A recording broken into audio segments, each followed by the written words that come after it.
ఓం శుక్లాంబరధరం విష్ణుం శశివర్ణం చతుర్భుజం ప్రసన్నవదనం ధ్యాయేత్ సర్వవిఘ్నోపశాంతయే. అగజానన పద్మార్కం గజాననమహర్నిశం అనేకదం తం భక్తానాం ఏకదంతముపాస్మహే. వాగీశాద్యా సుమనసः సర్వార్థానాం ఉపక్రమే యన్నత్వా కృతకృత్యాశ్రుస్తన్నమామి గజాననం. శారదా శారదాం భోజవదనావదనాంబుజే సర్వదా సర్వదాస్మాకం సన్నిధిः సన్నిధిం క్రియాత్. గురుర్బ్రహ్మా గురుర్విష్ణుः గురుర్దేవో మహేశ్వరः గురుः సాక్షాత్ పరం బ్రహ్మ తస్మై శ్రీ గురవే నమః. మనం రఘువంశం చెప్పుకుంటున్నాము. ఏతావత్పర్యంతం కాళిదాస విరచితే రఘువంశే ప్రథమ సర్గే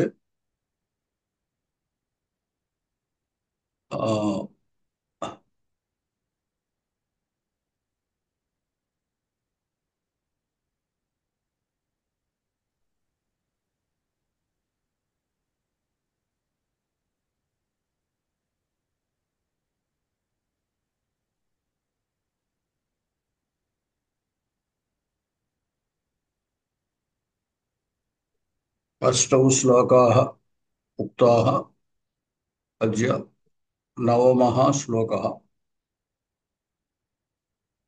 विसृष्टपार्श्वानुचरस्य तस्य पार्श्वद्रुमाः पाशभृतासमस्य उदीरयामासुरिवोन्मदानाम् आलोकशब्दं वयसां विरावैः.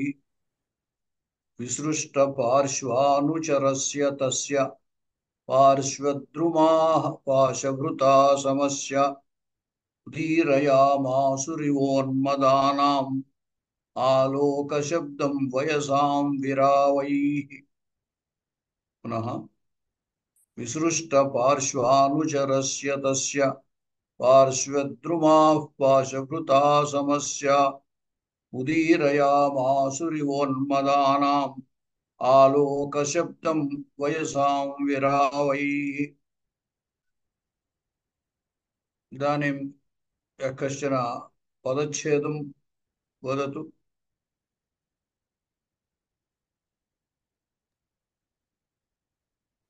विसृष्ट पदच्छेदं చెప్పండి. विसृष्ट पार्श्व अनुचरस्य అంతవరకు విసృష్ట పార్శ్వ అని విడదీయకూడదు. అక్కడ విభక్తి లేదు కదా. విభక్తి కనబడేదాకా ఒకటే పదంగా విడదీయాలి. అలాగే మహోదయ.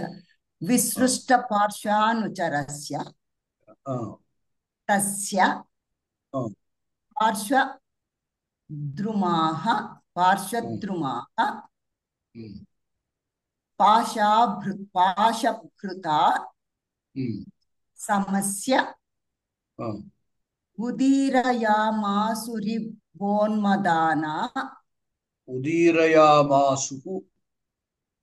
ఉదీరయామాసుః అంటే విడదీయొద్దన్నారు అనేసి మొత్తం చెప్పేస్తున్నాం. మాసుః ఇవ ఉన్మదానాః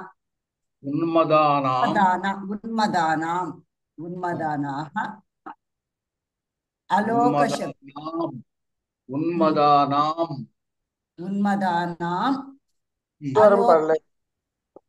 తర్వాత అలోక శబ్దం దీర్ఘం ఆలోక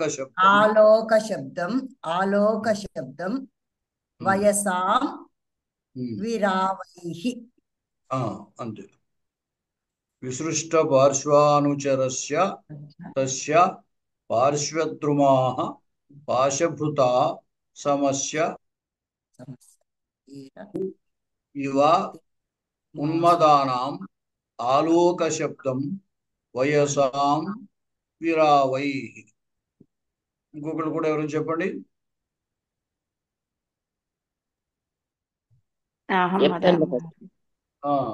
ఎవరు చెప్తున్నారు? అనంతలక్ష్మి గారా? చెప్పండి. విసృష్ట మార్ష్వానుచరస్య తస్య విసృష్ట పార్శ్వానుచరస్య విసృష్ట పార్శ్వానుచరస్య తస్య పార్శ్వద్రుమాః పాశభృతా సమస్య ఉదీరయామాసుః ఇవ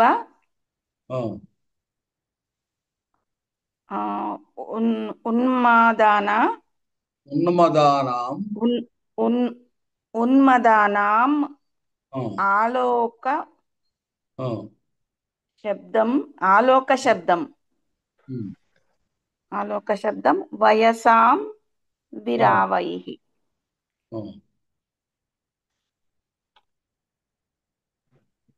అహం వదామి మహోదయ. చెప్పండి. మమ రామ రామి విసృష్టపార్శ్వానుచరస్య. ఇద్దరు చెప్పకండి, ఎవరో ఒకళ్ళు చెప్పండి ముందు. నేను ఫస్ట్ చెప్పాను మహోదయ, అందుకని నేను చెప్తున్నాను. పర్వాలేదమ్మా, ఎవరెవరు చెప్పండి.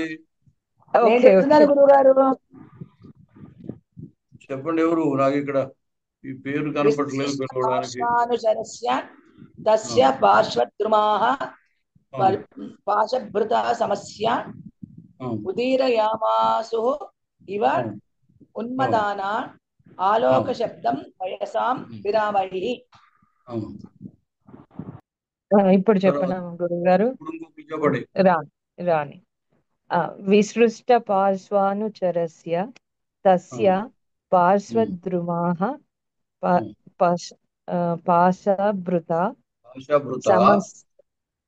పాశభృతా సమస్య ఉదీరయామాసుః ఇవ ఉన్మదానాం ఆలోక శబ్దం వయసాం విరావైః. ధన్యవాదः.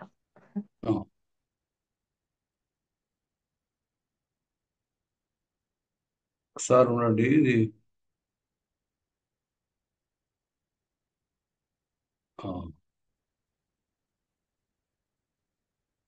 మహోదయ నేను చెప్పచ్చా? ఒక్క నిమిషం ఉండండి. ఇది మీకు మళ్ళీ కనపడుతుందా స్క్రీన్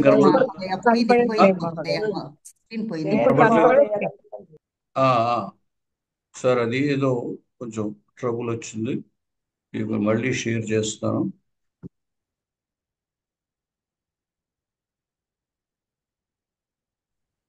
ఇప్పుడు వచ్చింది. ఇప్పుడు చెప్పండి. చెప్పండి. అక్కడ పదచ్ఛేదం కింద పదచ్ఛేదం కూడా ఇచ్చి చూడండి, చూసి చెప్పండి. పదచ్ఛేదం చెప్పేనా? చూసి చెప్పండమ్మా. విశిష్ట పార్థానుచరస్య తస్య పార్థద్రుమాః పాశామృతా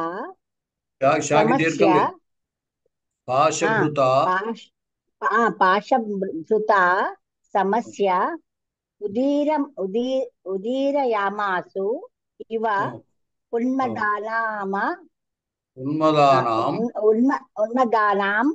ఆలోక శబ్దం వయసామ వయసాం విరావైః. అరుణ గారు చెప్పండి. ధన్యవాదాలు. నమస్కారం గురుగారు. విసృష్ట పార్శ్వానుచరస్య తస్య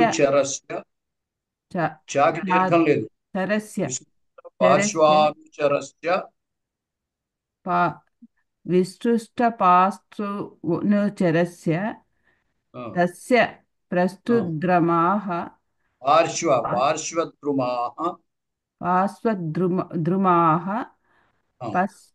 పాశభృతా సమస్య ఉదీరయామాసుః ఇవ ఉన్మదానాం ఆలోక శబ్దం వయసాం విరావై.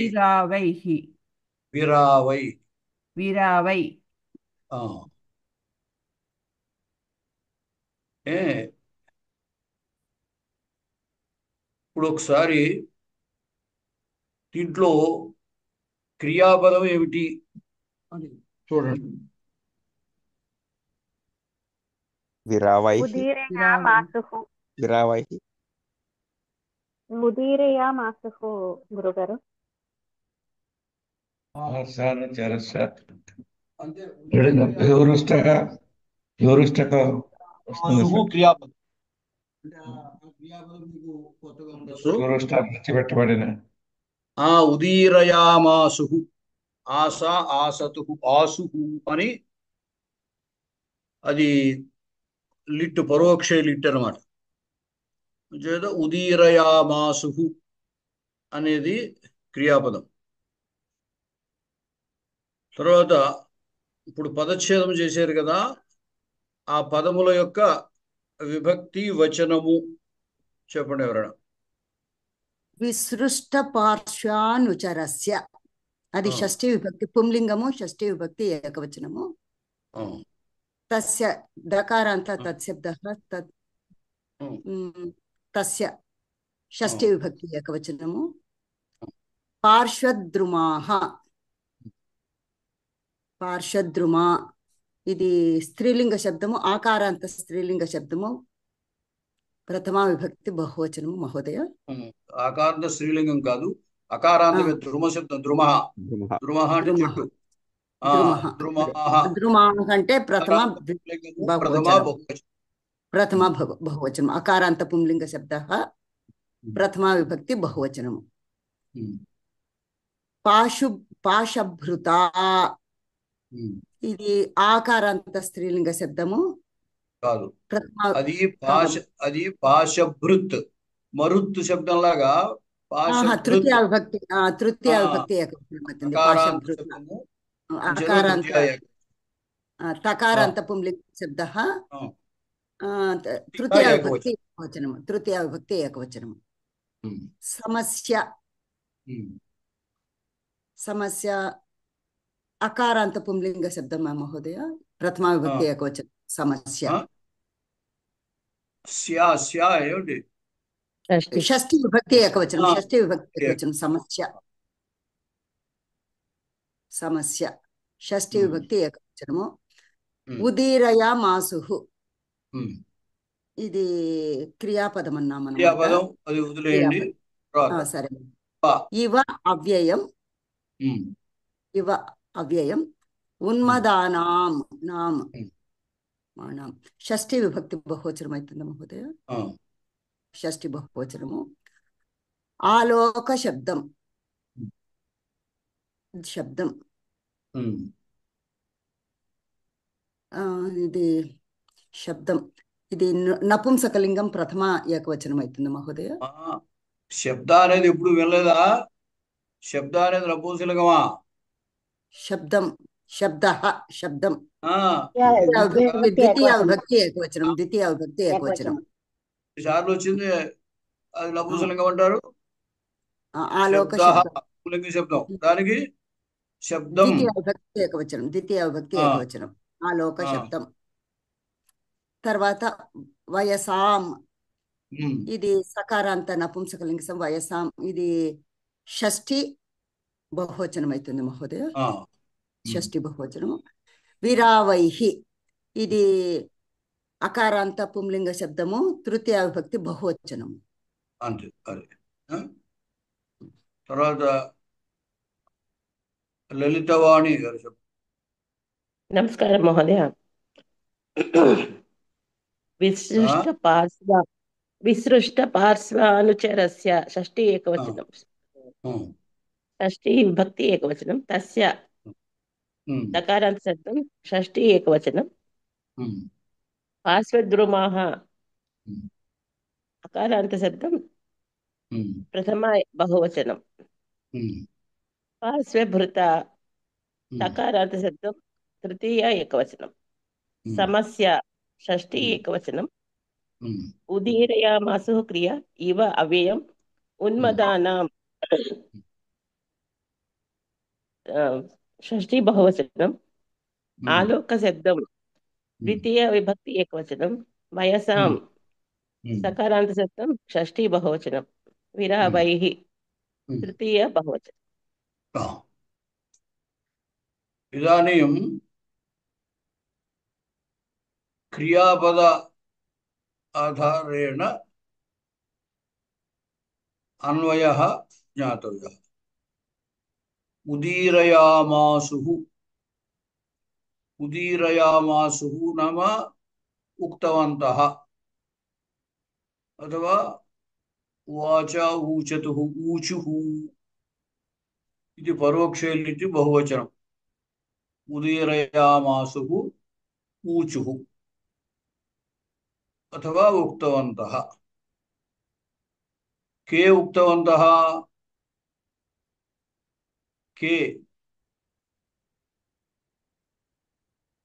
के उक्तवन्तः? प्रश्न पक्षिणः पक्षिणः तत्र पक्षिणः इति वर्तते वा? तत्र पश्यन्तु, कर्ता कर्ता प्रथमा विभक्तौ भवति। तथा ज्ञातव्यम्। क्रियापदं कर्तरि परोक्षे लिट् कर्तरिप्रयोगः। कर्तरिप्रयोगे कर्ता प्रथमा विभक्तौ भवति, कर्म द्वितीया विभक्तौ भवति। अतः उदीरयामासुः उक्तवन्तः। के उक्तवन्तः? के इति प्रश्नः प्रथमा विभक्ति बहुवचने वर्तते, के इति। अतः के उक्तवन्तः? पार्श्वद्रुमाः उक्तवन्तः। कर्तृपदं तत्। पार्श्वद्रुमाः उक्तवन्तः।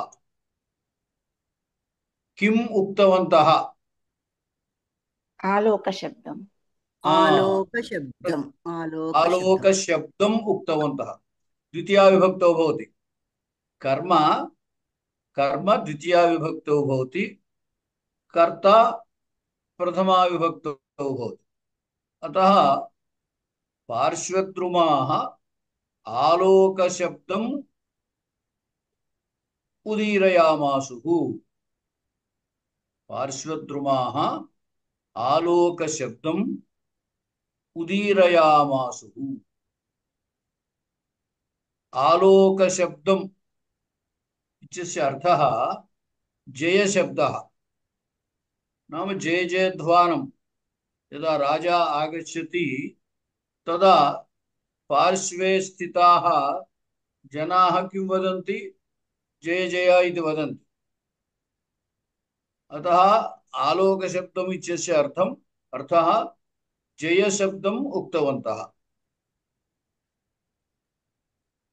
एतत् जयशब्दं कं प्रति उक्तवन्तः? कस्य उक्तवन्तः? पार्श्वद्रुमाः आलोकशब्दम् उदीरयामासु। कस्य उदीरयामासुः? तस्य तस्य। कस्य षष्ठी एकवचनं प्रश्नः, समाधानं तस्य। तस्य आलोकशब्दम् उदीरयामासु। तस्य इत्यस्य विशेषणानि तत्र। तस्य इति षष्ठी एकवचनं। षष्ठी एकवचने यानि पदानि सन्ति तानि सर्वाणि अपि विशेषणानि। विसृष्टपार्श्वानुचरस्य षष्ठी, समस्य षष्ठी। अतः विसृष्टपार्श्वानुचरस्य तस्य आलोकशब्दम् उदीरयामासु।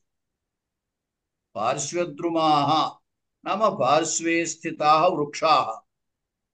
पार्श्वे स्थिताः वृक्षाः आलोकशब्दं नाम जयशब्दम् उदीरयामासुः उक्तवन्तः।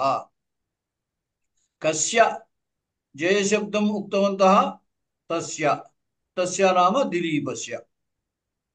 दिलीपः कीदृशः? चेत् तत्र विशेषणं वर्तते विसृष्टपार्श्वानुचरस्य पार्श्वानुचराः राज्ञः पार्श्वे अनुचराः भवन्ति साधारणतया इदानीं दिलीपः गोसेवाव्रतं करोति अतः व्रतनियमानुसारेण तस्य अनुचराः न सन्ति सः इतः पूर्वमेव अनुचरान् प्रेषितवान् इतः पूर्वे श्लोके तदागतं सुदक्षिणां पश्चात् प्रेषितवान् अनन्तरम् अनुचरान् अपि प्रेषितवान् अतः अनुचराः तेन विसृष्टाः विसृष्टाः नाम त्यक्ताः विसर्जिताः विसृष्ट पार्श्वानुचरस्य नाम त्यक्त पार्श्वानुचरस्य त्यक्त सेवकस्य नाम सेवकाः तेन त्यक्ताः राज्ञः समीपे बहवः अनुचराः भवन्ति तान् सर्वान् अपि प्रेषितवान् सः एक एव गाम् अनुसृत्य वनं गतवान् अतः तस्य इत्यस्य विसृष्टपार्श्वानुचरस्य इति विशेषणम् त्यक्त पार्श्वानुचरस्य अथवा त्यक्त सेवकस्य तस्य दिलीपस्य अभी अन्यत् पदं वर्तते षष्ठ्यन्तं समस्या समः समानः समः इत्यस्य अर्थं समानः केन समानः यदा वयं तेन येन केनचित् समानः इति वा अधिकः इति वा न्यूनः इति वा तुलनां कुर्मः अतः समस्या इति यदा वदामः तदानीं केन समानः इति वदामः तत्र प्रश्नः आगच्छति अतः केन समस्या केन केन इति का विभक्तिः तृतीया एकवचनं तृतीया विभक्ति अत्र तृतीया विभक्ति पदं किं विरावैः उपरि उपरि उपरि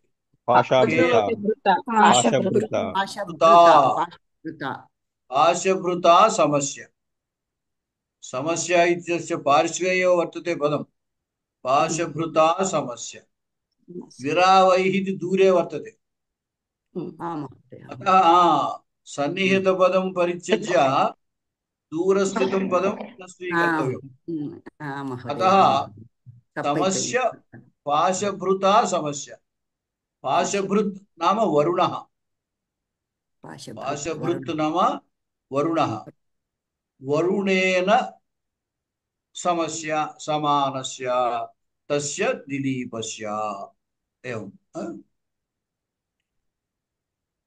पुनः एकवारं पार्श्वद्रुमाः नाम पार्श्वे स्थिताः वृक्षाः विसृष्ट पार्श्वानुचरस्य परित्यक्त सेवकस्य पाशभृता वरुणेन समस्या समानस्य तस्य दिलीपस्य आलोकशब्दं जयशब्दम् उदीरयामासुः उक्तवन्तः वस्तुतः वृक्षाः जयशब्दं वक्तुं न शक्नुवन्ति वृक्षाः भाषणं कर्तुं न शक्नुवन्ति यदि मानवाः चेत् तर्हि ते भाषणं कर्तुं शक्नुवन्ति वृक्षाः भाषणं कर्तुं न शक्नुवन्ति परन्तु कविः अत्र उत्प्रेक्षते ऊहां करोति वृक्षाः जयशब्दम्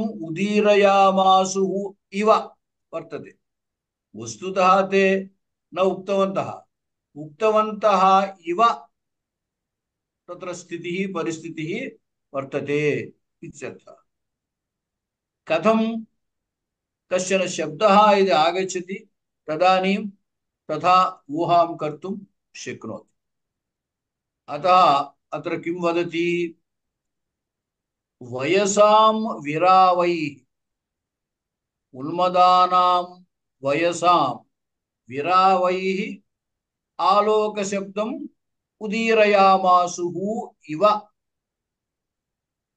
వస్తుతః పార్శ్వద్రుమాः కేవలం తత్ర సంతి. दिलीपस्य समीपे पार्श्वे वृक्षाः सन्ति. वृक्षेषु वयांसि, वयांसि नाम पक्षिणः. वयः वयसि वयांसि, वयस्सिति सकारान्त नपुंसकलिङ्ग शब्दः, तस्य पक्षी इत्यर्थः. अतः पक्षिणः सन्ति. पक्षिणां विरावैः शब्दैः आलोक शब्दम उदीरयामासु इव वर्तते. विरावैः शब्दैः विविधैः शब्दैः. केषां विविधैः शब्दैः? वयसां पक्षिणां. पक्षिणः कीदृशाः? उन्मदानां वयसाम्. उन्मदाः उन्मत्ताः. उन्मत्तानां वयसां पक्षिणां विरावैः विविध ध्वनिभिः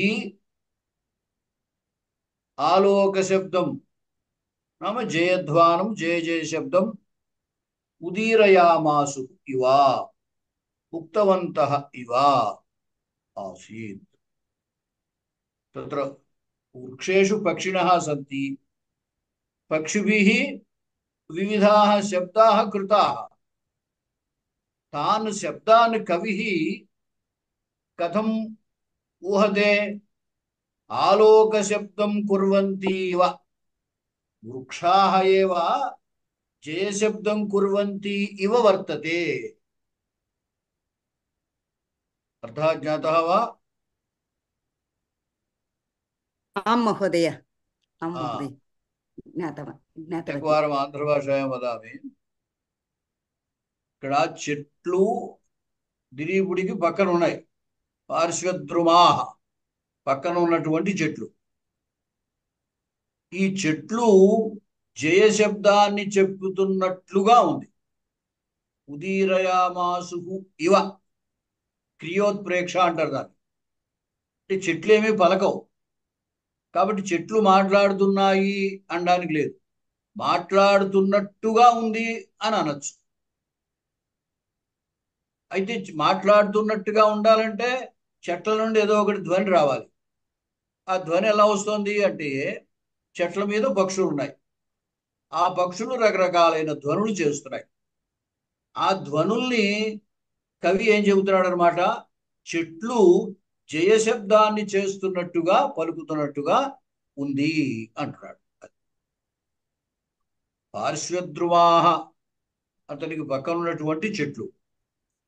అతనికి తస్య అంటే అతనికి, అతడు ఎటువంటి వాడో అక్కడ విశేషణాలు చెప్పాడు. విసృష్ట పార్శ్వానుచరస్య, విసృష్ట విడువబడిన, పార్శ్వ ప్రక్కనుండేటువంటి, అనుచరస్య సేవకులు కలిగినటువంటి, అంటే ప్రక్కనుండే సేవకులను విడిచిపెట్టినటువంటి. సంస్కృతంలో అయితే ఆ విసృష్ట అని బహువ్రీహి సమాసంలో ముందు చెప్పాలి. మనం తెలుగులో దాని అర్థం చెప్పినప్పుడు పక్కనున్న అనుచరులను విడిచినటువంటి. అతడు పక్కన ఉండే వాళ్ళందరినీ పంపించేసాడు, ఒక్కడే వచ్చాడు. అంచేత పక్కనున్న సేవకులను విడిచిపెట్టినటువంటి. ఇంకా పాశభృత సమస్య, పాశభృత వరుణునితో, సమస్య సమానమైనటువంటి లేదా సదృశుడైనటువంటి, తస్య ఆ దిలీపునికి, ఉన్మదానాం వయసాం విరావై, ఉన్మదానాం బాగా మదించి ఉన్నటువంటి, వయసాం పక్షుల యొక్క, విరావైహి వివిధ ధ్వనులతో, ఆలోక శబ్దం జయ జయధ్వానమును లేదా జయ జయ శబ్దమును, ఉదీరయామాసు ఇవ పలికినవి వలె, పలికినవి వలె ఉండెను. అంటే పలికినట్లు ఉండెను అని. మనం అట్లు అంటాం కదా, చేసినట్లుగా ఉన్నట్లుగా పలికినట్లుగా ఉండేది. అంటే సహజంగా అక్కడ చెట్లున్నాయి, చెట్ల మీద పక్షులున్నాయి, ఆ పక్షులు రకరకాల ధ్వనులు చేస్తున్నాయి. కవి ఏం చేశాడు, ఆ పక్కన ఉన్నటువంటి చెట్లు సాధారణంగా అయితే రాజుకి పక్కన ఉండే వంది మాగదులు అంటూ ఉంటారు. వాళ్ళు రాజు వస్తూ ఉంటే ఆ రాజుగారిని ప్రశంసిస్తూ ఉంటారు. ఇంతటి వాడి అంతటి వాడి మహారాజు అని చెప్పి ప్రశంసిస్తూ ఉంటారు. అయితే ఇక్కడ అనుచరులు లేరు ఈయన్ని ప్రశంసించడానికి, ఈయనకి స్వాగతం పలకడానికి. జై విజయీ భవ దిగ్విజయీ భవ అంటూ ఉంటారనమాట. ఆ జయ జయధ్వానాలు చేసేవాడు ఇప్పుడు లేరు ఇక్కడ. అంచేత కవి ఏం చెప్తున్నాడు, సహజంగా అక్కడ చెట్లున్నాయి, ఆ చెట్ల మీద పక్షులు ఉన్నాయి, ఆ పక్షులు రకరకాల ధ్వనులు చేస్తున్నాయి. ఆ ధ్వనుల్నే కవి ఏం చెప్పాడు, వృక్షాలే జయ జయధ్వానాలు చేస్తున్నవా అన్నట్లుగా ఉన్నది అని చెప్పాడు. ఉత్ప్రేక్ష అంటారు దీన్ని, ఊహ. ఎందుకంటే వాస్తవానికి చెట్లు మాట్లాడడం అనేది కుదరదు, కాబట్టి ఊహ అయితే చేయొచ్చు అనమాట. అయితే ఇక్కడ క్రియ పలుకుతున్నవా అన్నట్లు ఉన్నది అన్నాడు కాబట్టి దాన్ని క్రియా ఉత్ప్రేక్ష అంటారు అనమాట. అంటే ఉత్ప్రేక్ష అలంకారం అండి. ఉత్ప్రేక్ష అలంకారం. అది ఇంకొకసారి తెలుగులో అర్థం చెప్తాను. పార్శ్వద్రుమాహ, ప్రక్కనున్నటువంటి వృక్షములు, విసృష్ట పార్శ్వానుచరస్య, విడువబడిన సేవకులు కలిగినటువంటి, పాశభృత అంటే వరుణునితో, సమస్య సమానుడైనటువంటి, తస్య ఆ దిలీపునకు, ఉన్మదానాం మదించినటువంటి, వయసాం చెట్ల యొక్క పక్షుల యొక్క, విరావైహి వివిధ ధ్వనులతో, ఆలోక శబ్దం జేజే శబ్దమును, ఉదీరయామాసు ఇవ పలికినవా అన్నట్లు ఉండెను. అలా చెప్తే సరిపోతుంది. ఉదీరయామాసులో ధాతు ఏమన్నారండి? ఉదీరయామాసు అన్నది ఆసధాతువు, దానికి ఉదీరయ వరకు నిజంతం.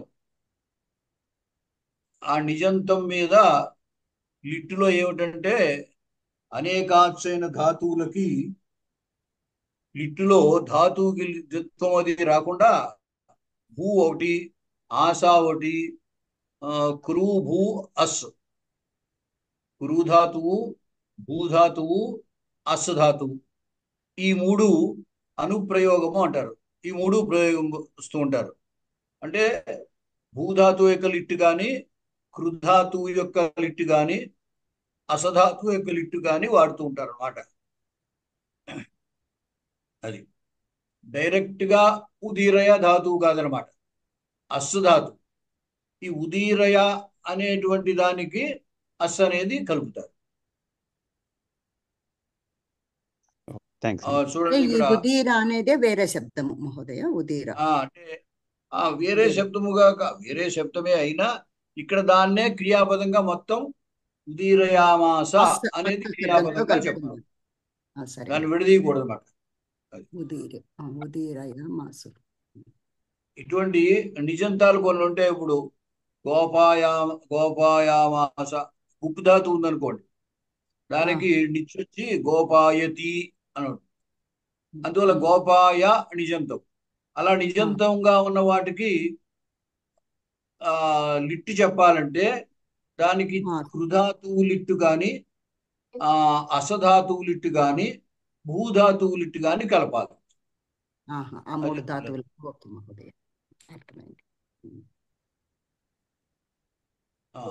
ఇగో అక్కడ అన్వయం ఇక్కడ ఇచ్చారు చూడండి. విసృష్ట పార్శ్వాలు. గురుగారు నమస్కారము. అక్కడ సమస్య అన్నది అవ్యయమా అండి, లేకపోతే సమాపల సస్య అండి? సమ అకారాంత పుంలింగం సమహ, దానికి షష్ఠి ఏకవచనం సమస్య. రామ శబ్దం లాగా, రామ శబ్దం లాగా అంతే కదా మహోదయ. సమః అంటే సమానః అని అర్థం కదా. అవునండి.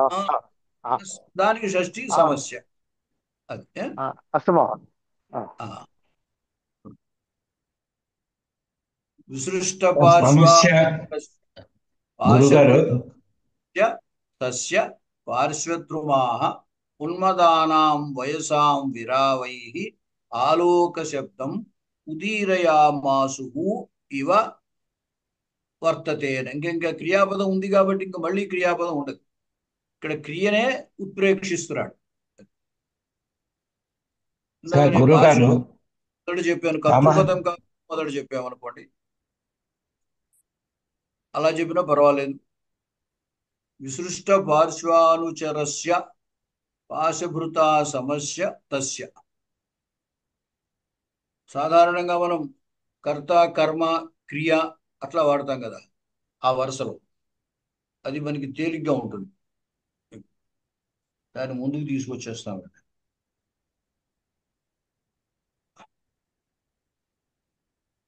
గురువు గారు, సమస్య అనేది సమహ ప్లస్ అస్య అని పెట్టచ్చు సార్? అయ్యో అలా పెట్టకూడదండి. సమహ ప్లస్ అస్య అంటే సమ ప్లస్ అస్య చేస్తే సవర్ణ దీర్ఘం సమాస్య అవుతుంది. లేదా సమహ ప్లస్ అస్య సంధి చేస్తే సమోస్య అవుతుంది. అందువల్ల సమస్య అనేది శా ప్రత్యయం, రామస్య లాగా. సమ అనేది అకారాంత పుల్లింగం రామశబ్దం లాగా. కాబట్టి రామశబ్దానికి రామస్య అన్నట్టుగా సమాశబ్దానికి సమస్య.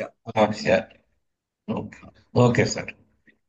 అప్పుడు దీనికి అర్థం ఎవరైనా చెప్తారా? నేను చెప్తాను మహోదయ. పార్శ్వద్రుమాః పక్కన ఉన్నటువంటి చెట్లు, పక్కనున్న చెట్లు విసృష్ట పార్శ్వానుచరస్య అనుచరులను విడిచిపెట్టిన అతని యొక్క. అంతవరకు వద్దు, అతని యొక్క చివరుంది ఇంకా తస్య.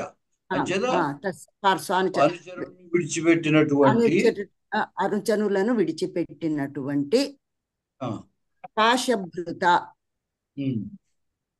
పాశభృత వరుణునితో సమస్య సమానమైనటువంటి, వరుణునితో సమానమైనటువంటి తస్య అంటే ఆ దిలీపుని యొక్క ఉన్మదానాం బాగా మత్తెక్కినటువంటి వయసాం పక్షుల యొక్క విరావైహి వివిధ ధ్వనుల చేత ఆలోక శబ్దం జయ శబ్దముని ఉదీరయామాసు ఉదీరయామాసు ఇవ పలికినట్లుగా ఉండెను. మనం ఏదో ఒక వాక్యం పూర్తి చేయాలి కదా. పలికినట్లు ఉండెను.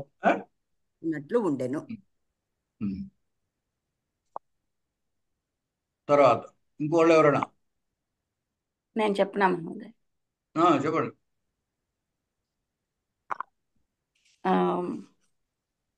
పార్శ్వద్రుమాః అంటే పక్కన ఉన్న వృక్షములు విసృష్ట పార్శ్వానుచరస్య ప్రక్కన ఉన్న సేవకులను విడిచిపెట్టినటువంటి, అంటే అనుచరులను విడిచిపెట్టిన పాశభృత వరుణునితో సమస్య సమానమైన తస్య ఆ దిలీపుని యొక్క ఆ దిలీపునికి ఉన్మదాన మదించి ఉన్నటువంటి వయసాం పక్షుల విరావైహి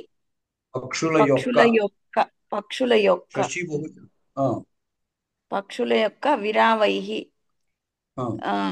వివిధ శబ్దముల చేత ఆలోక శబ్దం జయ జయ ధ్వనులను ధ్వనిని జయ ఇది జయ ఏకవచనం. ధ్వనిని జయ జయ ధ్వనిని ఇవ వలె ఉదీరే ధ్వని ధ్వని ఇవ వలె అనేది కదా ఉదీరయామాసు కలపాలి. ఉదీరయామాసు ఇవ. అంటే ఇక్కడ ఈ ఆలోక శబ్దం అలా ఉంది అనే కదా మహోదయ. పలికెను వలె పలికెను. ఆలోక శబ్దం ఉండడం కాదు, పలికినట్లుగా ఉంది. పలికినట్లుగా అది అక్కడ పలకడానికి ఉపమానం ఏమిటంటే చెట్లే పలికినట్లుగా ఉంది అని ఆయన ఉద్దేశం కదా. అంచేత ఉదీరయామాసు ఇవ అని అక్కడ కలపాలి. ఉదీరయామాసు అనుకో మనుషులు పలకడానికి వీలుంటుంది కాబట్టి అప్పుడు మనుషులు పలికిరి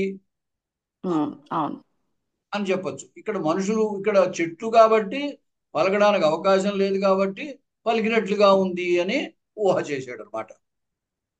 అందుకే అది ఉత్ప్రేక్ష అవుతుంది అన్నారు. ఉదీరయామాసు ఇవ ఆసీత్, పలికినట్లు ఉండెను. ప్రియోత్ప్రేక్ష అన్నారు కదా మహోదయ మీరు. ప్రియోత్ప్రేక్ష అంటారు. సుధర్మ చెప్పండి. నమస్తే అండి.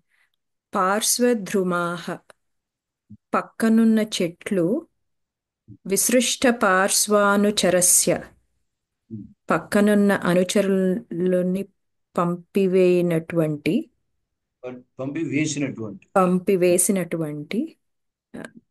పాశభృత వరుణితో సమస్య సమానమైన తస్య ఆ దిలీపునికి ఉన్మదానాం ఉన్మత్తము మదించినటువంటి వయసాం పక్షుల యొక్క షష్ఠి వయసాం పక్షుల యొక్క విరావైహి వివిధ శబ్దములచే ఉదీరయామాసుః ఇవ. ఆలోక శబ్దం జయ జయ ధ్వానములు ఉదీరయామాసుః ఇవ పలికినట్లుగా ఉండెను. సరిపోయింది. ఇంకా ఎవరు? ఉమాసుందర్ గారు చెప్పారేమో. చెప్పాను మహోదయ, నేను చెప్పాను. సరే. ఇప్పుడు కూడా ఆ పక్షి దీంట్లో ఇక్కడ ఉన్న శబ్దాలని కూడా మీరు చెప్పడానికి ట్రై చేయొచ్చు. సమాసాలు చెప్పడానికైనా కొంచెముగా ప్రయత్నం చేయాలన్నమాట. అలాగే ఇప్పుడు అనుచరస్య ఉందనుకోండి, అనుచరస్య ఏమనుకున్నాము? అనుచరుడి యొక్క. అనుచరస్య షష్ఠి ఏకవచనం కదా. అంచేత మిగతా చెబితే ఏమవుతుంది? మిగతా విభక్తి, అది మిగతా వచనాలు. అనుచరస్య అనుచరయోః అనుచరాణాం అంతే. విశిష్ట పార్శ్వానుచరస్య పార్శ్వానుచరయోః పార్శ్వానుచరాణాం విసృష్ట పార్శ్వానుచరాణాం. తస్యకి తయోః తేషాం. అలాగే పార్శ్వద్రుమాః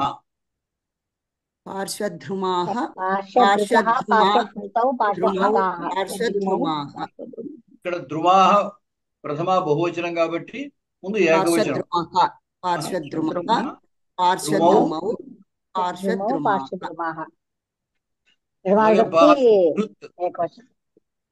పాశభృత్ ఇక్కడ పాశభృత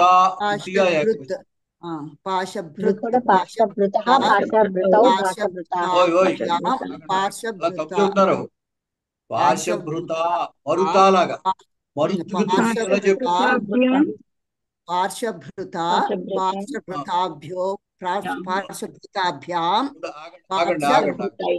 ఏకవచనం. ఆగండి. మరుత మరుత దగ్గర మరుత్ అనే శబ్దానికి మరుత తృతీయ అందరూ చెప్పండి. మాట్లాడుతున్నారు, అసలు అర్థం కావట్లేదు సార్. అందరూ మరుత చెప్పేస్తున్నారు, అర్థం మరుద్భ్యాం కావట్లేదు. మరుద్భిః. అది మరుత మరుద్భ్యాం మరుద్భిః. మరుద్భిః. అలాగే ఇక్కడ పార్శ్వభృత పార్శ్వభృత భృద్భిః పాశభృత పాశభృత పాశభృద్భ్యాం పాశభృద్భిః. అలాగే సమస్య సమస్య సమస్యోః సమస్యానాం. శబ్దం ఏమిటి, ప్రాతిపదిక ఏమిటో చూడాలి. సమః సమ ప్రాతిపదిక విసర్గ ఉండదు. సమ ప్రాతిపదిక, దానికి షష్ఠి. ఇప్పుడు రామ ప్రాతిపదిక, దానికి షష్ఠి ఏమైంది? రమాణాం. రామస్య రామయోః రామాణాం.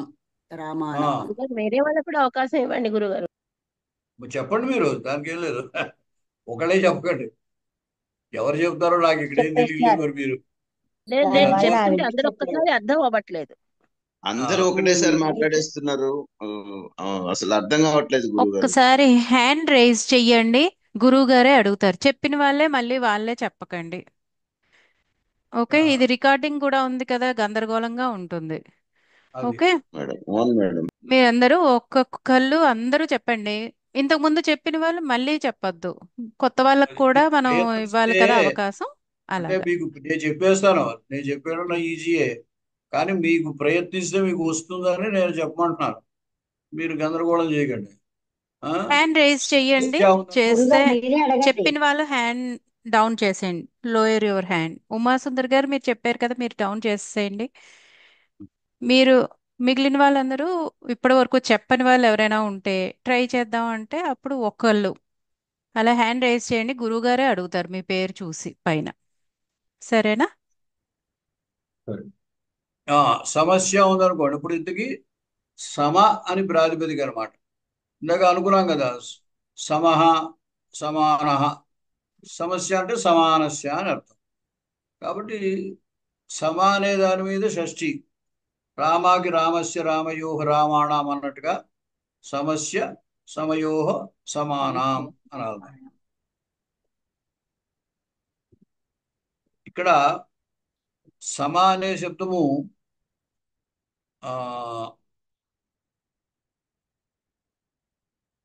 సర్వనామ శబ్దాల్లో ఉంది. సర్వనామ శబ్దాల్లో ఉంటే సర్వశబ్దానికి సర్వస్య సర్వయోహ సర్వేషాం అవుతుంది అన్నమాట. అప్పుడు సమేషాం అని అవుతుంది.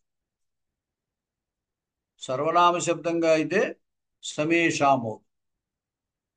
సర్వనామ శబ్దం కానిదైతే సమానాం అవుతుంది అన్నమాట.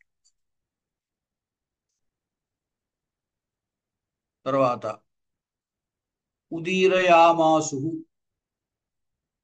ఉదీరయామాస, ఉదీరయామాసతు, ఉదీరయామాసు. ఆస ఆసతు ఆసు. ఉదీరయామాస ఉదీరయామాసతు ఉదీరయామాసు. ఇవ అవ్యయం. ఉన్మదానాం చెప్పండి ఎవరైనా. ద్వితీయ భక్తి ఏకవచనం అండి. ఎవరు ఎవరు చెప్తున్నారు? షష్ఠీ బహువచనం కదా. సూర్యకుమారి. అది షష్ఠీ బహువచనం కదా. షష్ఠీ షష్ఠీ బహువచనం. షష్ఠీ బహువచనం అయితే ఏం చెప్పాలి? విభక్తి అది ఉన్మదానామః ఉన్మదానోః. ఆగండి ఆగండి, అదే మరి. ఇప్పుడు మీరు ముందు దాంట్లో ప్రత్యయము షష్ఠీ బహువచనం అన్నారు కదా. షష్ఠీ బహువచనము మీకు తెలిసిన శబ్దం షష్ఠీ బహువచనం ఏమిటో చూడండి. ఇటువంటిది పైన సమస్య అనే దానికి ఏం చెప్పాము? ఇప్పుడు మరుత మరుతోహ మరుతాం అన్నది మరుత్ శబ్దం ఎలా వస్తుంది కదా. అక్కడ మరుతానాం అని ఉందా? మరుతాం మరుతాం మరుతాం. మరి షష్ఠీ బహువచనం ఈ ఉన్మదానః నామ్ ఈ నామ్ ఉన్మదానో ఉన్నది షష్ఠీ బహువచనం చూడండి. ఇందాక సమస్యకి చెప్పాం కదా, సమస్యకి ఏమిటి సమస్యాం చెప్పాం? సమస్యాం సమస్య అయితే సమస్య సమస్యకి సమస్యోః ఏయ్, చెప్పండి. తప్పు చెప్తున్నారు. రామశబ్దానికి ఏమిటి చెప్పండి? అకారాంత పుంలింగ శబ్దం రామశబ్దం లాగా చెప్పండి. అకారాంత పుల్లింగः రామశబ్దः. అదంతా నాకెందుకు, రామశబ్దానికి షష్ఠీ చెప్పండి.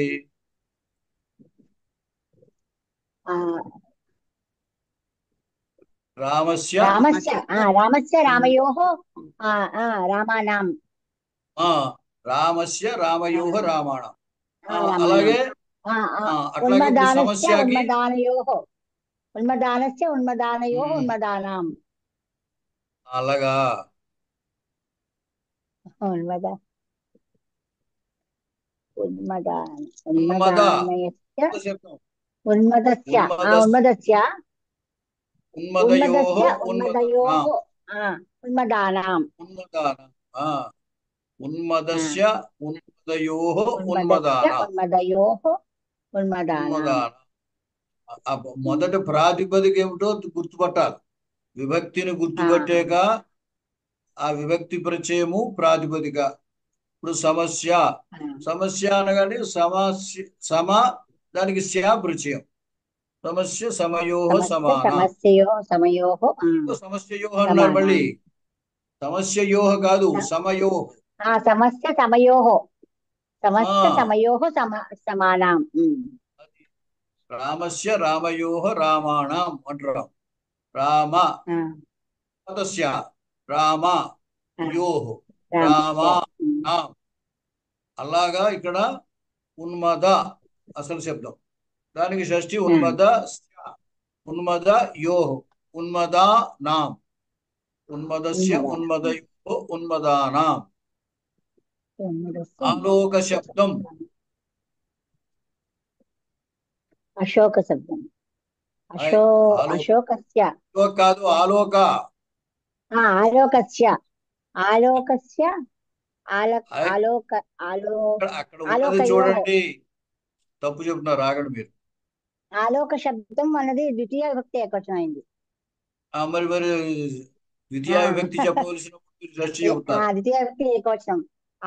ఆలోక శబ్దం ఆలోక శబ్దోః ఆలోక శబ్దం ఆలోక శబ్దౌ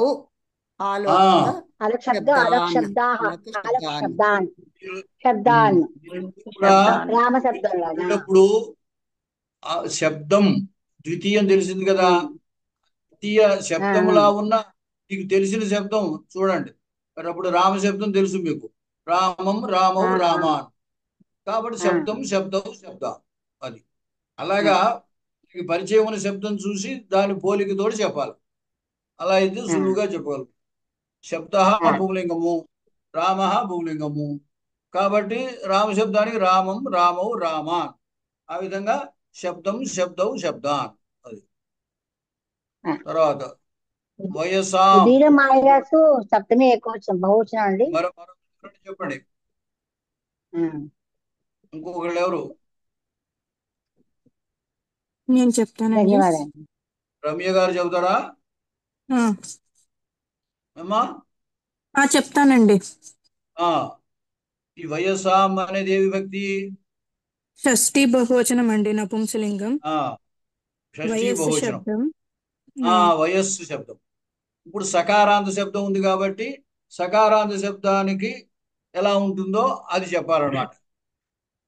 అంటే వయసః వయసోః వయసాం అంతే. వయసః వయసోః వయసాం. మనశ్శబ్దం తీసుకోండి. మనసః మనసోః మనసాం. అలాగా వయసః వయసోః వయసాం. అది. విరావైః. మరొకరు చెప్పండి. ఇంకెవరైనా చెప్తారా? రామైః లాగా ఉందండి. అంతే. తృతీయ బహువచనంలో ఉంది. ఇది ఏకవచనం చెప్పాలి. రామేణ విరేణ అండి. విరావేణ అదే విరావేణ రైటే. విరావేణ. విరావేణ ఆ, విరావేణ ఆ, విరావాభ్యాం ఉమ్, విరావైః. అంతే. విరావేణ విరావాభ్యాం విరావై. రావేణ రామాభ్యాం రావై. అట్లా. అంచేత మనం ఈ పదాలని గుర్తుపట్టినప్పుడు ముందు విభక్తి గుర్తుపట్టాక ఆ శబ్దము పుంలింగమా స్త్రీలింగమా నపుంసలింగమా చూసుకోవాలి. అలా చూసినప్పుడు దాని ప్రాతిపదిక తెలుస్తుంది. ఆ ప్రాతిపదికను బట్టి మనకి తెలుసున్న శబ్దాలు ఉంటాయి. అకారాంతం, ఇకారాంతం, ఉకారాంతం, అలాగే పుంలింగం, స్త్రీలింగం, నపుంసలింగం. కొన్ని శబ్దాలు మనం కొన్ని మాదిరి శబ్దాలు కొన్ని శబ్దాలు చదివాం కాబట్టి ఆ శబ్దాలు పోలికను చూసుకుని చెప్పడానికి ప్రయత్నించాలి. గురుగారు ఇక్కడ వయస్సు అనేది అనంత శబ్దమా? ఆ ఓకే. ఇంత చెప్పాక మళ్ళీ డౌట్ ఎందుకు వచ్చింది? వయస్సు లేదు. చివర ఏం కనపడుతుంది? వయస్సు అనే శబ్దానికి చివర ఏం కనపడుతోంది? సకారం కనిపిస్తుంది. ఆ, మరి అనంత శబ్దమా అని అడుగుతారేంటి? చూడండి తర్వాత శ్లోకం. మరుత్ప్రయుక్తాశ్చ మరుత్సకాభం తమర్చ్యమారాదభివర్తమానం అవాకిరన్ బాలలతా ప్రసూనైః ఆచారలాజైరివ పౌరకన్యాః.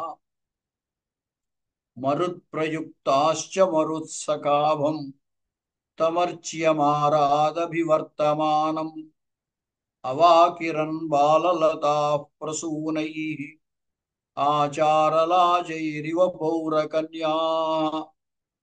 మరోసారి. మరుత్ప్రయుక్తాశ్చ మరుత్సఖాభం తమర్చ్యమారాదభివర్తమానం అవాకిరన్ బాలలతా ప్రసూనైః ఆచారలాజైరివ పౌరకన్యాః.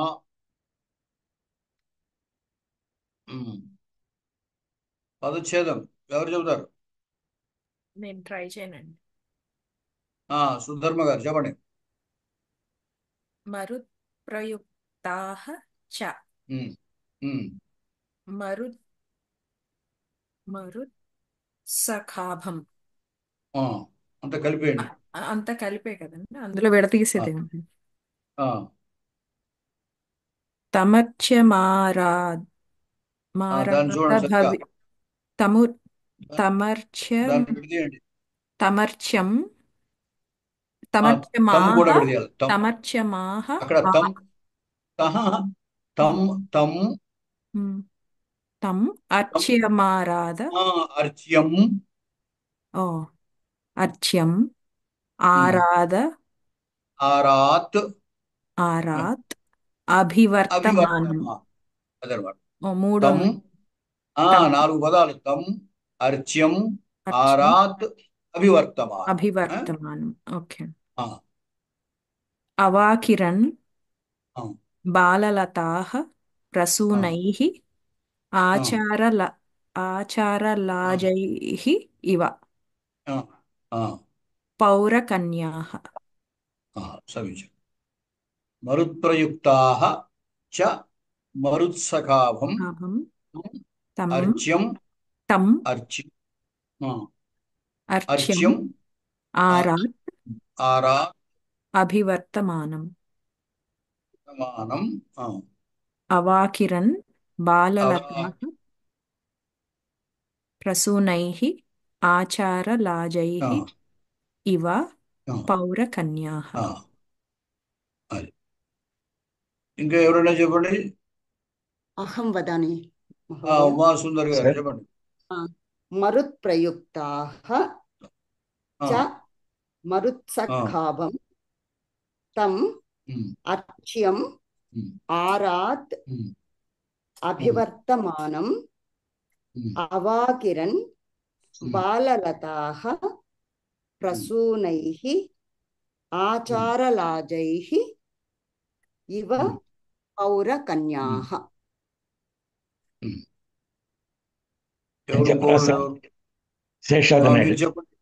చెప్పండి. శేషాద్రి నాయుడు గారు చెప్పండి. అది ఇందాక నుంచి కనపడ్డారు, ఇప్పుడు కనపడలేదు. ఇందాక మళ్ళీ వచ్చి ఉన్నారు సార్, ఉన్నారు. పర్వాలేదు చెప్పండి. ఓకే. प्रयुक्ताः च मरस्य कापं तम्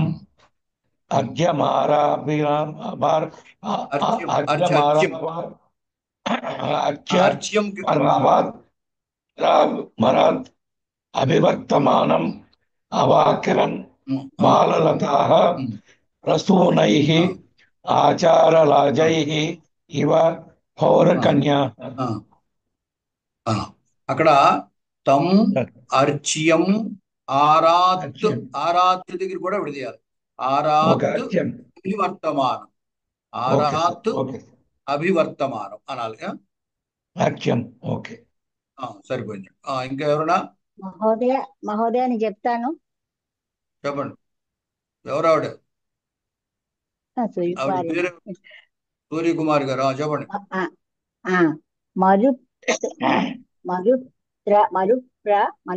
మరుప్రయుక్తాశ మరుస్వభావం సరిగ్గా చెప్పండి. మొదటి పదం సరిగ్గా చెప్పండి. మరుప్రయుక్తాశ విడదీయండి. మరుత్ప్రయుక్తా కలపాలి. మరుత్తు కలిపేయాలి. మరుత్రశకాభం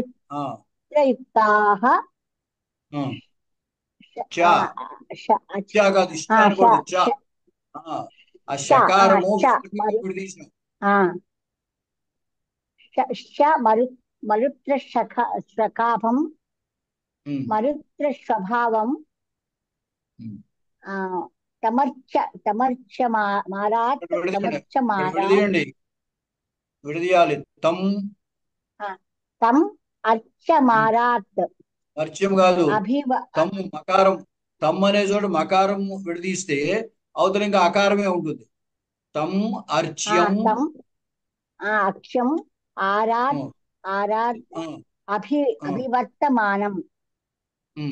అభివర్తమానం అవాకిరణ్ బాలలతాః ప్రసూనైః ఆచారలాజైః ఇవ పౌరకన్యాః.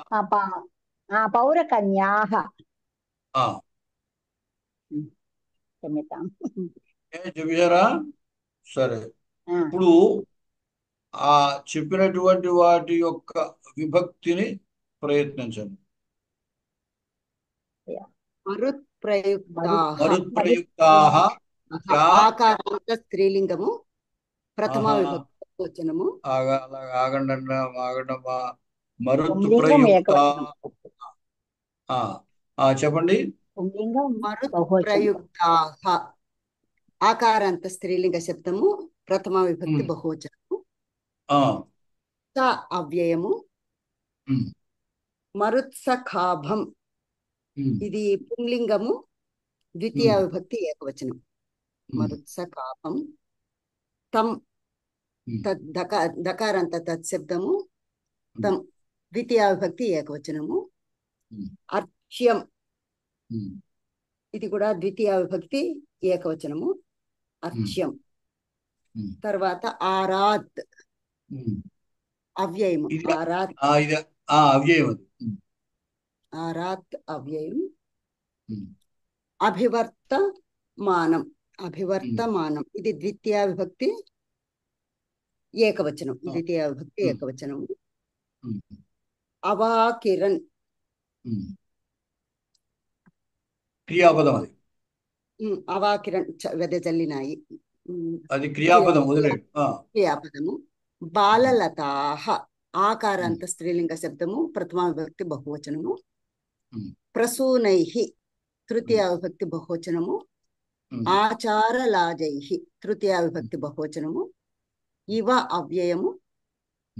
పౌరకన్యాః ఆకారాంత స్త్రీలింగ శబ్దము ప్రథమ విభక్తి బహువచనం. మరుత్ప్రయుక్తాః ఆకారాంత స్త్రీలింగం ప్రథమ బహువచనం. చ అవ్యయం. మరుత్సఖాభం పుంలింగము ద్వితీయ ఏకవచనం. తం పుంలింగం ద్వితీయ ఏకవచనం. అర్చ్యం పుంలింగం ద్వితీయ ఏకవచనం. ఆరాత్ అవ్యయం. అభివర్తమానం ద్వితీయ ఏకవచనం, అవాకిరన్ క్రియాపదం, బాలలతాః ఆకారాంత స్త్రీలింగం ప్రథమా బహువచనం, ప్రసూనైః తృతీయ బహువచనం, ఆచారలాజైః తృతీయ బహువచనం, ఇవ అవ్యయం, పౌరకన్యాః తృతీయ బహువచనం. ఇప్పుడు ఈ విభక్తిని చెప్పేటప్పుడు లింగము విషయంలో మనం వెంటనే చెప్పే అవకాశం ఉండదు కొన్నిటికి. కాబట్టి లింగము చెప్పకుండా విభక్తిని చెప్పగలిగిన వాటికి చెప్పేయచ్చు. ఎందుకంటే మరుత్ప్రయుక్తా ఉందనుకోండి, అది ప్రథమ బహువచనం పుంలింగమైనా అలాగే ఉంటుంది, స్త్రీలింగమైనా అలాగే ఉంటుంది. అయితే ఇక్కడ ఉన్న విశేషణ విశేషాలని చూసుకుని లింగాన్ని తర్వాత నిర్ధారణ చేయొచ్చు అనమాట. ఇప్పుడు బాల లతా ఉందనుకోండి, లతా శబ్దం ప్రసిద్ధమే కాబట్టి అది ఆకారాంత స్త్రీలింగం అని తెలిసిపోయింది. ఈ మరుతు ప్రయుక్త శబ్దము విశేషణం ఎలా ఉంటుందంటే అవతల విశేష్యాన్ని బట్టి ఉంటుంది. ఆ విశేష్యం పుంలింగం అయితే విశేషణము పుంలింగమే, విశేష్యం స్త్రీలింగం అయితే విశేషణము స్త్రీలింగమే. ఇక్కడ బాలలతా స్త్రీలింగం కాబట్టి మరుత్ప్రయుక్తా స్త్రీలింగము ప్రథమ బహువచనము అని చెప్పొచ్చు. అయితే మనకి ఇంకా అర్థం వరకు వెళ్ళలేదు కాబట్టి లింగం వదిలేసి అది ప్రథమ బహువచనం అని చెప్పుకుంటే సరిపోతుంది అనమాట. అట్లా ఇది అది అయ్యే అవకాశాలు ఉన్నాయి కొన్నిటికి. అందుకోసం ప్రసూనై ఆచారలాజై పౌరకన్యా ఇక్కడ ఉన్నది. ప్రసూన శబ్దం ఉందనుకోండి, ప్రసూనై తృతీయ బహువచనం. పుంలింగమైన ప్రసూనై అనే ఉంటుంది, నపుంసకమైన ప్రసూనై అనే ఉంటుంది. అలాగే ఆచార లాజై, ఇది కూడా లాజ శబ్దం ఉందనుకోండి, అది పుంలింగమైన లాజై అనే ఉంటుంది, నపుంసలింగమైన లాజై అనే. కాబట్టి లింగం వదిలేసి తృతీయ బహువచనం అనుకుంటే సరిపోతుంది. అయితే లాజాహ అని పుంలింగ శబ్దం అది, అందువల్ల లాజై పుంలింగము తృతీయ బహువచనం. అంటే మనకి స్పష్టంగా తెలిసిన వాటికి లింగం చెప్పేయచ్చు, మిగతా వాటికి లింగం చెప్పకుండా అది విభక్తి వచనము అది మాత్రమే చెబితే మంచిదన్నమాట. అది సరే. ఒక్క క్వశ్చన్ అండి. చెప్పండి. పోయిన అంతకు ముందు శ్లోకంలో కేశైహి అని వచ్చింది కదండి దిలీపునికి. ఇప్పుడు ఆ కేశైహి అనేది పుంలింగం తృతీయ బహువచనం వస్తుందండి, నపుంసక లింగం వస్తుందండి? పుంలింగం బహువచనమే కేశ. దిలీపుడిది కాబట్టి ఇంకా పుంలింగం వచ్చేది. దిలీపుడిదని కాదు, అసలు కేశ శబ్దం పుంలింగం అంతే. కేశ అనే శబ్దమే పుంలింగం. దిలీపుడా లేకపోతే ఇంకో స్త్రీల కేశాలు చెప్పినా కేశ శబ్దం పుంలింగమే అంతే. సంస్కృతంలో ఏమిటంటే ఆ శబ్దమే ఫలనాలింగము అని ఉంటుంది, దాని అర్థాన్ని బట్టి కాదు. అందువల్ల మనకి ఇది అలవాటు అయితే కానీ ఏ శబ్దము ఏ లింగము అనేది గమని చెప్పలేము. విశేషణాలు అయితే ఏమిటంటే ఆ విశేష్యం ఏ లింగము చూసుకుని దాన్ని బట్టి విశేషణం కూడా అదే లింగము అని చెప్పచ్చు అనమాట. ఇప్పుడు బాలలతా ఇక్కడ చూడండి, బాలలతా, ఈ లతా శబ్దము స్త్రీలింగం కాబట్టి దీనికి విశేషణం వెనకాల మరుత్ప్రయుక్త కాబట్టి అది కూడా స్త్రీలింగము అని చెప్పాలన్నమాట. ఎందుకంటే మరుత్ప్రయుక్త ద్రుమా అన్నాం అనుకోండి, ఉదాహరణకి ద్రుమ శబ్దానికి విశేషణంగా వాడేమనుకోండి ఎక్కడైనా, అప్పుడు ద్రుమాహ పులింగం కాబట్టి మరుత్ప్రయుక్త పులింగము అని చెప్పాలన్నమాట. ఎప్పుడు కూడా విశేషణాలకి ఆ విశేషాన్ని బట్టి లింగాన్ని చెప్తుండాలి. సరే. మరి ఇక్కడ పౌరకన్యా తీసుకోకూడదా గురువు గారు? పౌరకన్యా అది కూడా కన్యా శబ్దము స్త్రీలింగమే. ఏమంటారు అక్కడ? పౌరకన్యా అంటే మరి అంటే ఇప్పుడు ఈ పౌరకన్యా కూడా ఈ బాలలత మరుత్కన్య కూడా విశేషణాలే అవుతాయి అంటారా?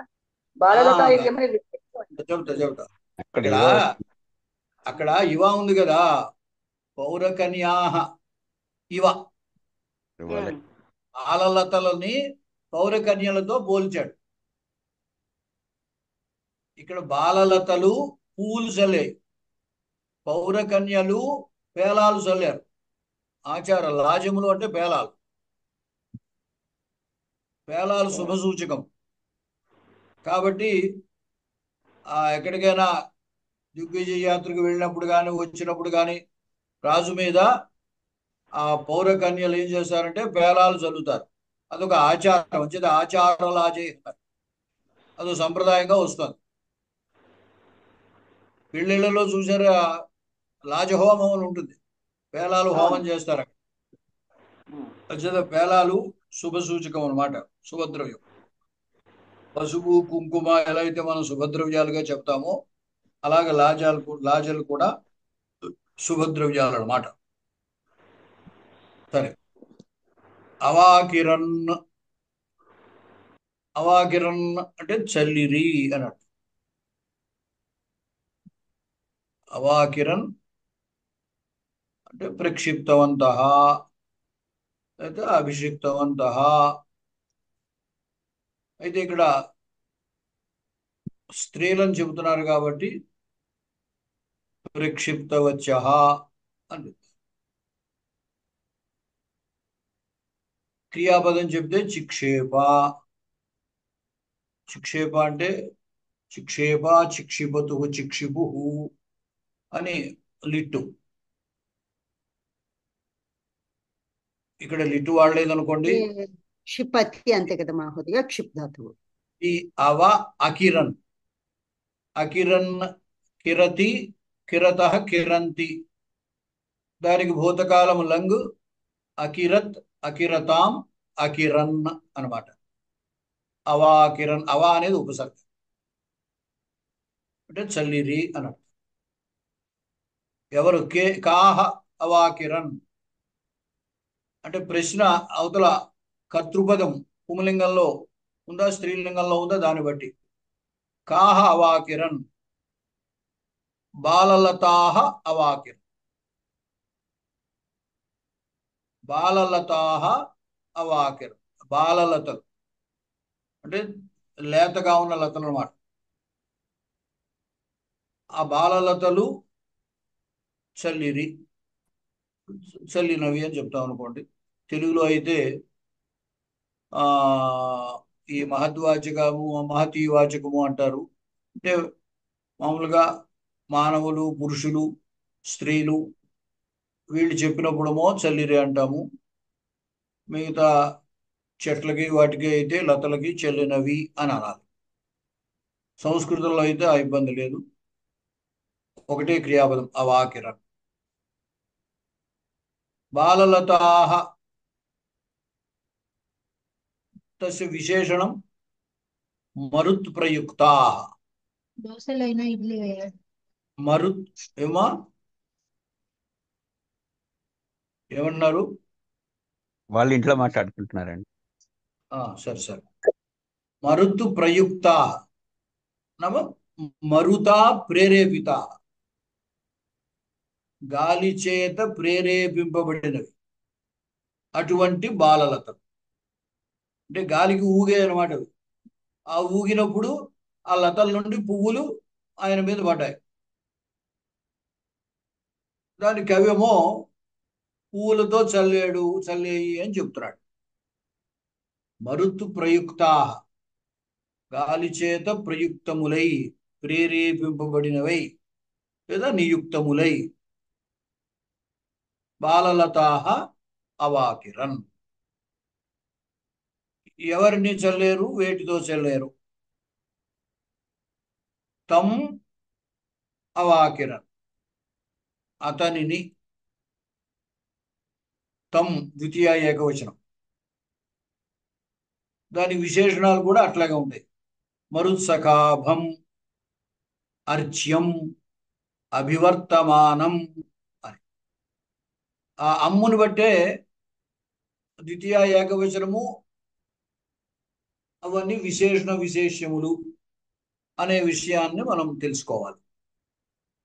తమ్ముకి విశేషణం మరుత్సఖాభం.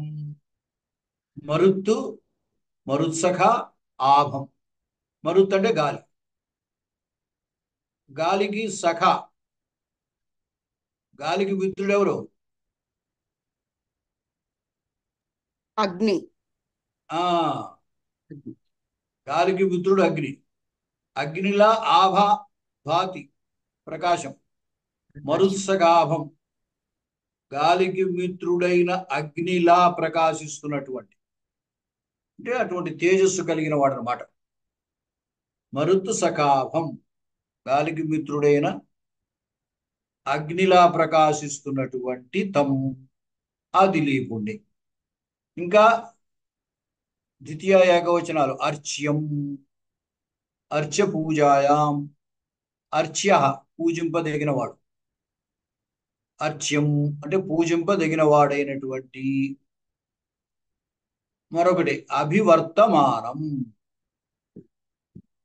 అంటే తిరుగుతూ ఉన్నటువంటి వాడు. ఇక్కడ అక్కడ సమీపంలోనే ఆరాత్ అంటే సమీపం, ఆరాత్ దగ్గరలో అభివర్తమానం తిరుగుతున్నటువంటి తం ఆ దిలీపుణ్ణి అన్నమాట. ఆ దిలీపుడికి ఇవన్నీ విశేషణాలు. తమ్ అంటే దిలీపుణ్ణి అవాకిరన్ చల్లిరి అని. మనం తెలుగులో అయితే దిలీపుని మీద చల్లాడు అని అంటాము. సంస్కృతంలో ఈ చల్లడం అనేది ఎవరిని గురించి చల్లుతున్నాడు? దిలీపుని గురించి చల్లుతున్నారు కాబట్టి దిలీపుడు కర్మ ద్వితీయ అనమాట. అతనికి విశేషణాలుగా మరుత్సఖాభం గాలికి మిత్రుడైన అగ్ని వలె ప్రకాశిస్తున్నటువంటి, అర్చ్యం పూజింపదగినటువంటి, ఆరాత్ దగ్గరలో అభివర్తమానం తిరుగుచున్నటువంటి తం ఆ దిలీపుని అవాకిరం చల్లిది. ఎవరు చల్లారు? బాలలతాహ బాలలతలు, లేత లతలు చల్లేది. ఈ లతలకు విశేషణం మరుత్ ప్రయుక్తాహ. మరుత్ గాలి చేత ప్రయుక్తాహ ప్రేరేపింపబడిన వగుచు అటువంటివై బాలలతలు చల్లి. ఈ చ బాలలతలు కూడా అన్నారు. ఎందుకంటే ఇంతకు ముందు వృక్షాలను చెప్పాడు కదా, వృక్షాలు జయ జయధ్వానం పలుకుతున్నట్టుగా ఉంది అన్నారు. అంటే ఆ వృక్షములు అతనికి సేవ చేసినట్టు. ఏం సేవ చేశాయంటే జయ జయధ్వానాలు పలికాయి. తర్వాత ఈ లతలు పువ్వులు చల్లాయి. అంటే లతలు కూడా అని అందుకోసం చా ఇక్కడ పెట్టారు అనమాట. ప్రయుక్తా గాలిచే ప్రేరేపింపబడిన బాలలతాహ చ లేత లతలును మరుత్సకాభం గాలికి మిత్రుడైన అగ్నివలి ప్రకాశిస్తున్న, అర్చ్యం పూజింపదగిన, ఆరాత్ దగ్గరలో అభివర్తమానం తిరుగుచున్న తం అతనిని అంటే ఆ దిలీపుని ప్రసూనై పువ్వులతో అవాకిరన్ చల్లిరి. చల్లడము అనగానే దేంతో చల్లారు చెప్పాలి కదా. దేంతో? సాధనం తృతీయ అనమాట. సాధనతమంకరణం, సాధకతమంకరణం అంటారు. కరణానికి తృతీయ విభక్తి. అంటే మనం చేసే పనికి ఏదైతే సాధనంగా ఉపయోగిస్తుందో దాన్ని కరణము అంటారు. దానికి తృతీయ విభక్తి వాడతారు. ఇక్కడ చల్లడం అనే క్రియ ఉందనుకోండి, చల్లడం అనే క్రియకి చల్లడానికి ఏదో ఒక వస్తువు ఉండాలి కదా. నీళ్ళైనా ఉండాలి, లేకపోతే ఇక్కడ పువ్వులు లేదా అక్షతులు, ఏవో ఒకటి సాధనం అనమాట. అంచేత ఇక్కడ పువ్వులు చల్లే కాబట్టి పువ్వులు సాధనం కాబట్టి తృతీయ విభక్తి వాడతారనమాట. ఇలాగా చెప్పి ఊరుకోడు కాళిదాసు గారు ఏదో ఒకటి ఉపమాలంకారం వాడతారండి. ఆచారలాచై ఇవ పౌరకన్యా, పౌరకన్యా ఆచారలాజై ఇవ, ఆచారలాజై పౌరకన్యా ఇవ. పౌరకన్యలు ఆ ఆచారము కోసం వాడేటువంటి పేలాలు, ఆచారము కొరకైన పేలాలతో వలె పువ్వులతో చల్లిరి అన్నమాట. మళ్ళీ ఒకసారి చూడండి. మరుత్తు ప్రయుక్తాః గాలిచే ప్రేరేపింపబడిన బాలలతాః చిన్న లతలు లేదా లేత లతలు, చ లేత లతలను ను అని కూడా అక్కడ చెప్పు. మరుత్సకాభం గాలికి మిత్రుడైన అగ్నిలా ప్రకాశిస్తున్న తం అర్చ్యం పూజింపదగిన ఆరాత్ దగ్గరలో అభివర్తమానం తిరుగుచున్న తం ఆ దిలీపుని ప్రసూనై ముందు చెప్పినా చెప్పచ్చు లేదా తర్వాత. పౌరకన్యలు ఆచారలాజై ఇవ ఆచారము కొరకైన పేలాలతో వలె ప్రసూనై పువ్వులతో అవాకిరన్ చల్లిరి అని అక్కడ అన్వయము ఇచ్చాను. ఇక్కడ దాన్ని చూసి మీరు చెప్పచ్చు. ఎవరైనా చెప్తారా?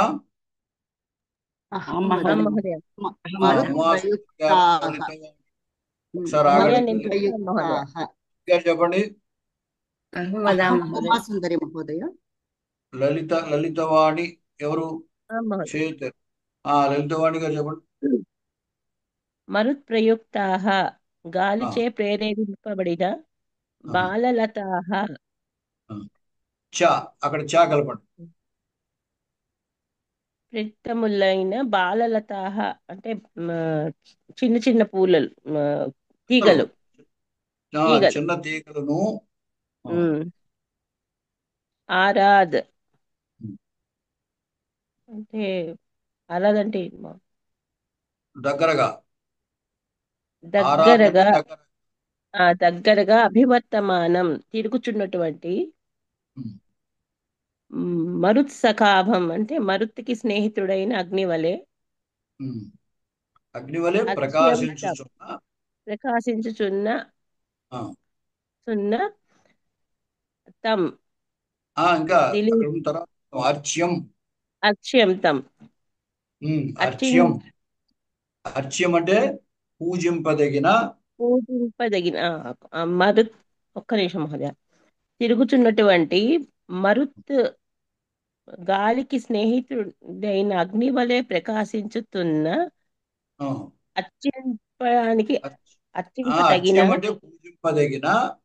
అర్చింపదగిన దిలీప మహారాజును. తమ్ అంటే దిలీప మహారాజును. తమ్ అంటే దిలీప మహారాజుని. ఆ దిలీపుని పౌరకన్యాః అంటే పురకన్యలు ఆచారలాజై ఆచారము కొరకు చల్లేటువంటి పురకన్యలటువంటి పురకన్యలు ఆచారలాజై ఇవ. అది ఇంకా చెప్తున్నాను మహోదయ. ఆచారలాజై అంటే ఆచారం కోసము చల్లేటటువంటి పేలాల వలె పేలాలతో వలె ప్రసూనై పువ్వులను అవాకిరన్ వెదజల్లెను. పువ్వులతో అవాకిరన్ వెదజల్లెను. ఇక్కడ విభక్తిని బట్టి అంటే ఇంతకు ముందే చెప్పాను, తెలుగులో మనం పువ్వులను చల్లెను అని కూడా అంటాము. కానీ ఇక్కడ పువ్వులతో చల్లడానికి ఉపయోగించేవి పువ్వులు కాబట్టి దానికి తృతీయ వాడతారు. పువ్వులతో చల్లినవి అన్నమాట. తర్వాత ఉమాసుందరి గారు. మరుత్ ప్రయుక్తాః గాలి చేత కదిలించబడిన బాలలతాః చ లేత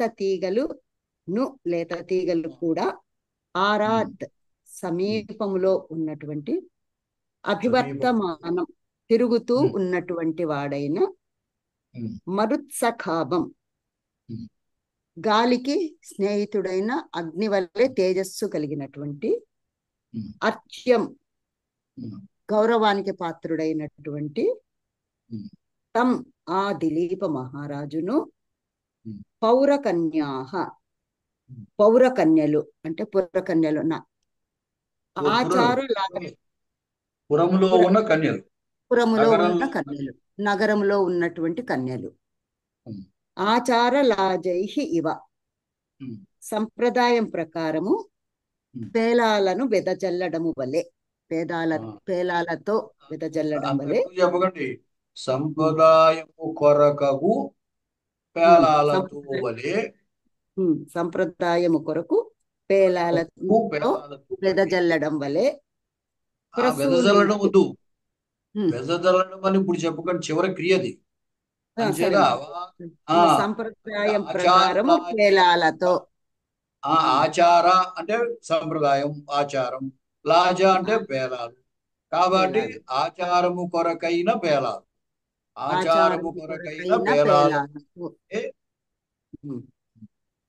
ఆచారము కొరకైన పేలాలతో వలే వలే వలే ఇవ వలే ప్రసూనైహి పువ్వులతో అవాకిరణ్ వెదజల్లినది. చల్లిరి. అనంతలక్ష్మి గారు. గురుగారు ఒక సందేహం, ఇక్కడ ఇవ అనేది కర్తకి కాకుండా కరణానికి అని ఎలా అనుకోవాలండి? అంటే పువ్వులకిను లాజములకి పోలిక. అట్లాగే బాలలత అలాగదు రెండిటికి, అంటే ఇక్కడ రెండిటిని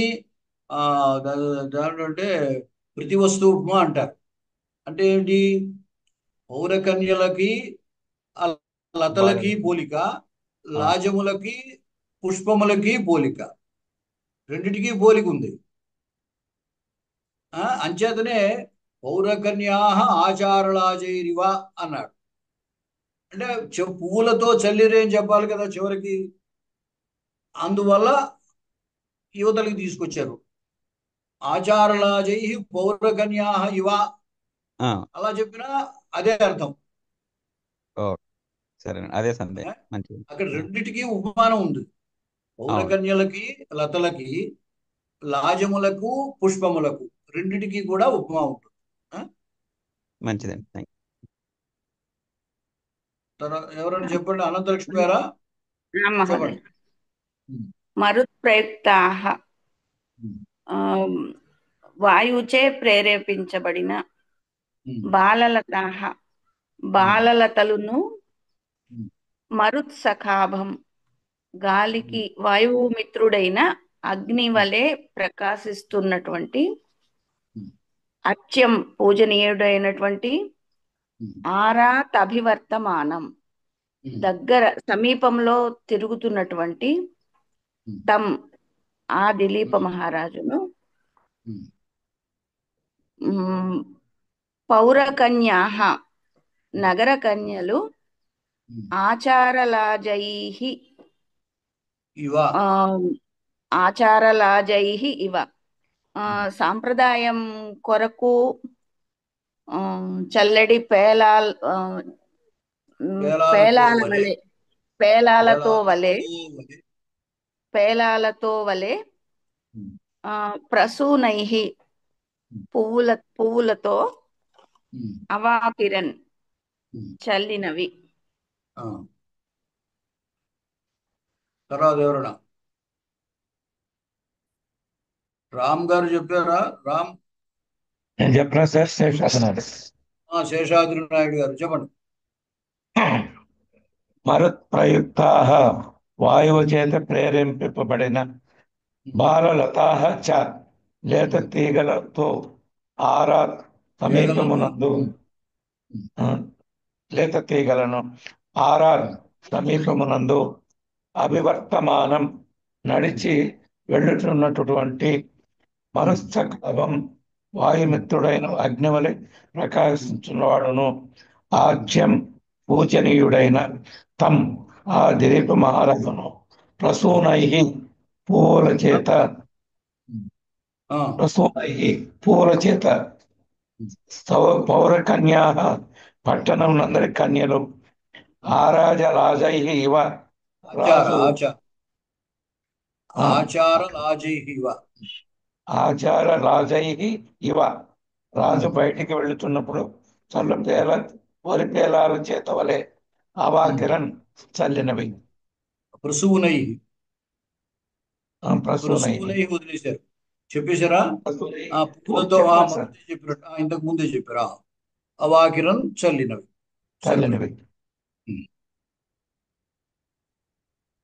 ఇంకా ఎవరైనా చెప్తారా?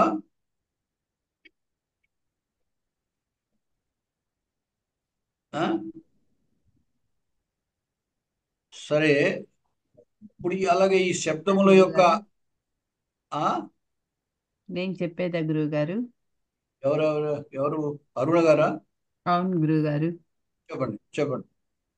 మరుత్ ప్రయుక్తాః గాలిచే ప్రయోగించబడిన బాలలతాః లేత తీగలు కూడా అంటే కూడా ఆరాద్ దగ్గరగా అభివర్తమానం తిరుగుచున్నటువంటి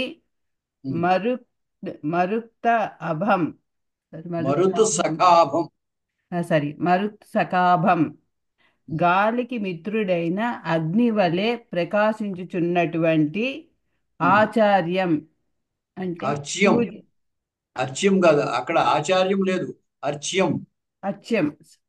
అర్చ్యం పూజనీయుడైన తం అంటే ఆ దిలీప్ మహారాజు పై ద్వితీయది దిలీప మహారాజును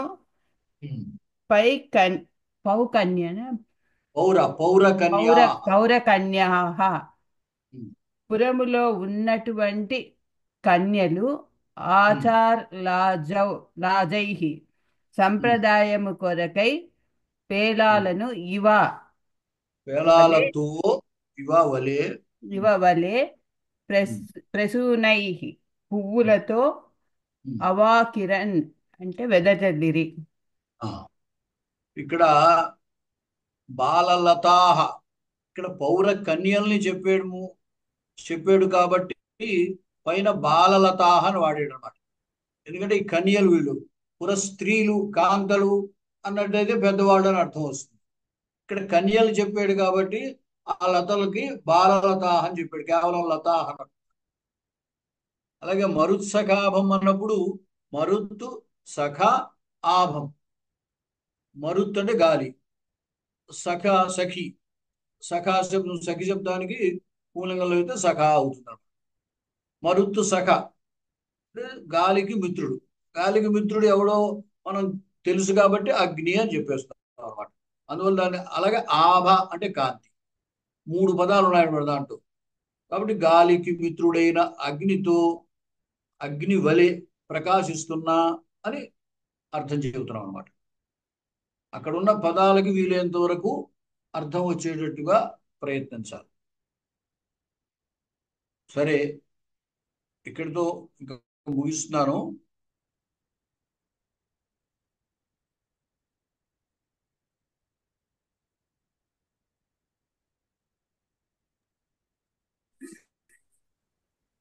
నమస్కారः మహోదయ. ఏమన్నా ఏదైనా సందేహమా? నమస్కారం, ధన్యవాదాలు మహోదయ. ధన్యవాదాలు గురువు గారు. నమస్కారం.